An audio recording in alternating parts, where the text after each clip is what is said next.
Hello, everyone. Dobry вечер. So we've just had the end of the Ukrainian selection. I'm not even sure if we're still calling it Vidbir because you see it kind of sometimes it's called Vidbir, sometimes it's just called Ukrainian selection. So, for the sake of simplicity, we'll just say it's Alina Pash for Ukraine. She has won the Ukrainian selection out of a field of 8 artists, and the song that she's going to be bringing is called "Shadows of Our Forgotten Ancestors." It also has a Ukrainian title, which I cannot say, but nonetheless, we're really excited about it. Marika, are you still experiencing some technical issues? I think. Oh We yeah. can take it as Well, a there yes. we go. I'll take that as a yes. Okay. Hopefully, she'll get them sorted out. But until then, Tommy, how are you doing? I'm doing good. Yeah, that was a really thrilling show. Took a little bit of time to get to the result, but I think it was a good result and a good show overall.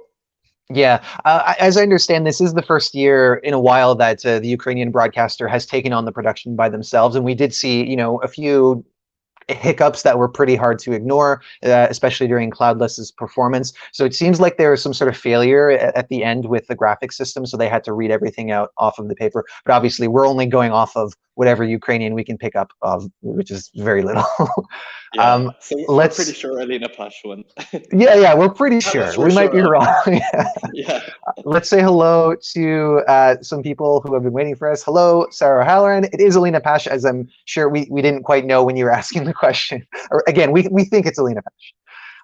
Hello to MLG Scotty. Nice to see you. Yara joining us. Alina has won. Vincent F. Nice to see you again. And DJ Parody weighing in on the medley that we got. Here we go. Oh, did you see? There was a I flash of yeah. Marika. Okay, well, hopefully she'll have that sorted out. But Sarah Halloran is bringing up this medley that we had by recent Junior Eurovision participants of notable Ukrainian songs, and yeah, it was definitely great to see them putting their own spin on songs that are very familiar to everyone else. Yeah, that was super enjoyable actually. I just caught the end of it because I was multi-screening between lots of different finals, but yeah, As they we all brought a new are. fresh energy. Yeah, they brought a new fresh energy to all of the old songs that we know and love from Ukraine. So it was great. hmm Vincent F saying there were several good songs and beautiful people. Oh yeah, that's two things that I can very strongly agree with. And if even if like the song that usually I'm a big fan of the song that Ukraine sends, but if I'm not, then at least usually the people that they bring are very attractive as well. ESC Kenya saying Alina wasn't my winner, but congrats, she's still amazing. ESC Matt Gaga saying even though Roxolana was my favorite, Alina is definitely a worthy winner. So let's talk about Alina because I have to say it was a very moving performance. Tommy, what did you think about what she brought? Wow. Well, I was so actually going into Vidbir, I had listened to none of the songs and had done no research. I wanted to go in completely blind and judge it all on what I saw tonight. And with Alina's performance, I think she is an absolutely worthy winner. It took me a while to get into it. I wasn't really sold on the first verse, but then she kind of brought us on a really emotional journey, and you can tell that the song meant a lot to her, and the emotion that she was conveying was palpable as a viewer. And I like that she had a rap in the second verse that kind of added a modern twist to the Ukrainian folk sound that it had. Mhm. So yeah, and she has that unique style of I guess there's a name for it, but the like high pitched shrill singing that's like really really striking and very captivating. So I really loved it, and you could tell the emotion on her face, and that was really compelling as a viewer. Yeah, and I think emotion is really this thing that's at the center of this performance, and it can't be ignored. The current cultural climate, the political climate that's people are really feeling now. So definitely a song with a patriotic message to it, and one that I think people could very easily relate with. But that's definitely not all that it has going for it. It has a really stellar performance, as you pointed out. Striking visuals, I have to say as well. I really liked the kind of two broken screens that we saw, like sometimes eyes, sometimes we saw I think like hands and stuff, and then at the end it came together to form a collage of photos, like old time photos, and then it made the shape, the geographic shape of Ukraine, very powerful. And yeah, I don't know if you've seen Vidbirs in the past. Have you? The only one I've seen so far is 2020, Okay. which was awesome. But yeah. So, well, there were two performances that I was reminded of from 2020, and I don't know if you remember. What was her name? Katia Chili. I do not. No. Okay. Well, I'm going to send you the link to her performance because she had this song. When you watch it, you'll see some similarities. It was not very accessible, I have to say. It probably would have. I think it could have been sent to Eurovision, but it was not one that everybody was going to love because it was not a pop song. There was a lot of chanting. She brought in an indigenous man who I believe was from Peru. It was somewhere in South America, and it was just this really hypnotic performance. And the way that I feel about this song is that it was that kind of style, but modernized quite a bit in a way to make it more of a like a little bit more palpable for this kind of show. And yeah, it's really, really powerful. I did see some comments. Michael Forbes, evening all, Eurovoxx being pretty spicy. BBC Two, judging one of these tech issues. Yes, and I mean, it's not like that all the time, right? I think they still have a bigger budget than we do. True, true. I mean, you can only go up from $0, right? Little John UK saying, I prefer Kalush, however, I think those noises off helped Alina, who was my second place. The noises, maybe referring to the very beginning when she's doing the, I don't even know what you would call that. I mean, I want to say shriek, but I know that's not what it is, but it's very distinctive that, yeah, that style of singing is very nice. Hello, AM Rifki. To be honest, I wasn't watching Ukraine's show that much because I focused on Sweden and Estonia more. Yes, it's one of those Saturdays, right, when there's a lot going on. But AM Rifki, you've got to check out some of these performances because I have to say there were at least 4 songs that really could have done well at Eurovision, in my opinion. What did you think, Tommy? For me, there was 3 that had risen to the top. So Alina, then also Kalush Orchestra with Stefania. Yep. And then Roxolana with Girls. Those were the 3 that were sticking out for me. But I didn't have like a runaway favorite. I didn't have my heart set on any particular one of them. I would have been happy with either 3 to win. So yeah, it was high quality for sure. Dana saying Katia's voice performance was really cool too. Yeah, so Katia Chili from Ukraine 2020. And then there was another one from Vidbir that year that this song kind of reminded me of, but I'm blanking on it. So anyway, maybe it'll come back to me. Yeah, one that I noticed you didn't mention out of the ones that you saw as contenders was Wellboy. Were you not a fan of Wellboy? I was not a fan of Wellboy, and I don't know how it placed so high. That was the biggest surprise of the night for me. And also I mean, from what I could tell, it placed high in both jury and public vote. Yeah. I didn't hate it, but there was nothing I could grab onto, and it seemed a bit like tacky to me. But yeah, I guess there's something in it that the Ukrainian public and the juries liked. But yeah, that was a surprise for me.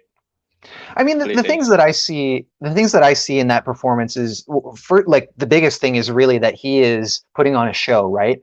I get that the song, is probably not going to be everyone's favorite song. He's kind of got this swagger to him, and there's these really complex things going on in the production that are quite they work for party music, but maybe that kind of thing when you put it all together is a bit of a turnoff. But I quite enjoyed it, and I'm happy that it didn't go in the end because I do think that it might have, it would have struggled a little bit more than the others, but it was at least enjoyable in my opinion. If that had won, it could have ended Ukraine's 100% qualifying record. So yeah, and that's. But I was entertained. I do appreciate that I was entertained by it, and yeah, it was a fun performance. Yeah, maybe it would have grown on you a little bit more.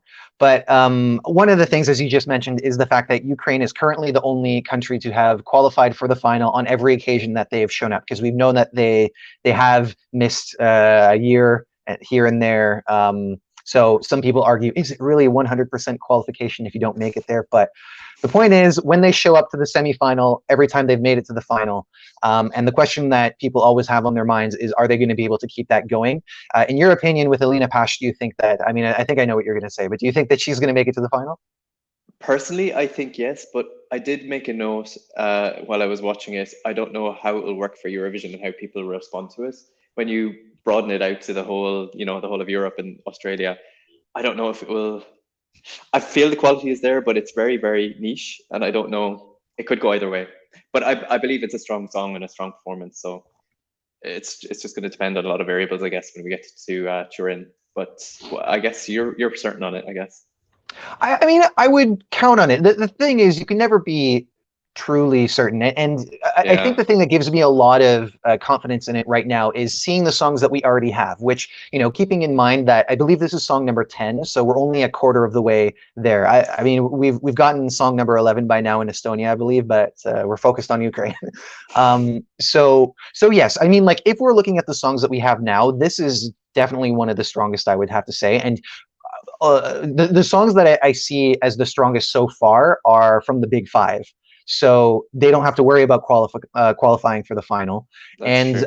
yeah, so I mean, as things stand right now, I would place money on this qualifying, but we know that things change. We know that any good song can be ruined by bad staging. I don't think that's going to be the case here, but you know, there is going to be they are going to have a very careful idea about how they communicate it to a broader audience. And you know, I think that again, the cultural climate could work in their Yeah, favor. It could also yeah. work against them if people feel like it's too patriotic without fully understanding it. But yeah, you know, obviously anything's on the table. I'm counting on this in the final so far. If there's Um, one thing we can be sure of, it's always that Ukraine nailed the staging. So I guess from that point of view, we can be confident with that. yeah, absolutely. Little John UK was also a fan of Michael Soul. What did you think of Michael Soul? I liked it, but I just didn't get it, I guess. It wasn't my style of music. I think probably my personal taste didn't gravitate to it, but I appreciated that there was a lot of thought and effort put into like creating a concept, creating a mood, and creating a visual presentation. But the song for me, I didn't really respond to it, but it was good. Thing is, they have 8 really good quality acts with very different kind of genres. So there was Mhm. some that I really, really liked and some that just I didn't respond to, and that was what I didn't. Yeah, and you know, when I was listening to the songs beforehand, there were things I liked about the song. I like the atmosphere. I'm also a really big fan of that style of bass, where it's like a bass synth that's kind of, you know, it's always there, it's constant, and they put a lot of reverb on it, so you know everything feels really dark and heavy. And then you know they had that theme going with the seven deadly sins, which I don't know if you picked up on that because that was quite I did low in not. the mix. No. Yeah, it was. You heard this distorted vocal. If you watch the music video, they have it in big letters, so you can't miss it. But I was actually a little bit more convinced by it seeing it live because, like, his voice is great, you know. But Yeah. yeah, I wouldn't have chosen this based off of what I saw beforehand. And you know, I think that there were a few things that he had going against him to begin with. But yeah, again, it was a pretty competitive selection. So we got lots of people asking us about Estila.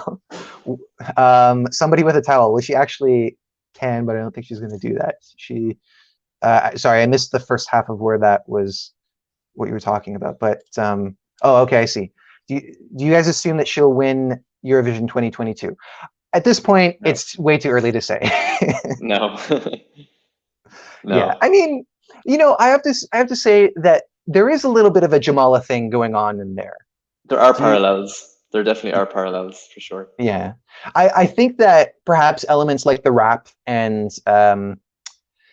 but yeah, mostly that. I think that that might be something that turns off part of the audience. But I do still see this as a strong contender. At this point, I would say this could get into the top 10. But, you know, again, it's super early. Yeah. Um, DJ Parody saying Roxolana was her favorite, but she didn't win. I know that you mentioned her as well. So tell me what you thought about her performance. Yeah, she was really good. It's like 100% contemporary pop, like on the level of, I don't know, Dua Lipa or something like this. The choreography was super good. It was really amazing. My only issue was with the chorus, the girls just want to have fun, something like this. I just thought it was like a bit simplistic for 2022. But Mm, I love the, like, just after that chorus, there was like a Ukrainian kind of chant melody that was really, really striking. And I really liked it a lot. And also she broke into rap in the second verse, which like changed it up and added some dynamism to the song. So I thought it was very stylish and very slick, and I responded to that. And the stylization of the whole presentation was great. Yeah, definitely. This was actually kind of the unanimous choice from myself, Dylan, and Irina from OGAE Ukraine, which, by the way, make sure that you guys subscribe to and follow OGAE Ukraine, because they're good friends of ours, and they bring you lots of great content, and they provided us with so much information on those artists. But anyway, like based off of the studio recording, it seemed to take a lot of boxes that really would have worked well at Eurovision. And, you know, I thought it was a pretty a nice balance between having that contemporary pop song aesthetic, but then also, you know, as you mentioned, incorporating touches of Ukrainian culture, having the chanting in the chorus. Really, really cool blend. I do think that there was maybe a missing factor with the performance tonight. You know, and it might have been in her voice. It might have been in the, I don't want to say the energy, because there was lots of energy on stage, but there was something missing that made me feel a little bit less confident in it. And then I think that was also reflected in the scores from what we understood, right? Yeah. Yeah, and I guess there is, I don't know, I think there's a trend away from pop songs. I really think in Eurovision people are trending away from pop songs, so they kind of have a little bit of a I don't know, it's a silver chalice effect or something, I'm not sure. Yeah, and it'll be interesting to see how this year unfolds, because right now I would say that one thing we can count on is that we have a lot of pop already. Maybe not, it's not all pop, but we've got quite a few pop songs in there, and it'll be interesting to see who comes in, and because, you know, every year is different, and yeah, I think the ones that again strike that balance, where it's not just like, oh, this could have come from any country. I think those ones will be the ones that shine and you know, end up on the left-hand side of the scoreboard. Alejandro is saying, I'm Ukrainian and I hate this. I hope it does not go through to the semifinals. I'm curious as to why. I mean, because we've seen lots of love for it. I get that maybe it might be a little too not nationalistic, but patriotic for some people.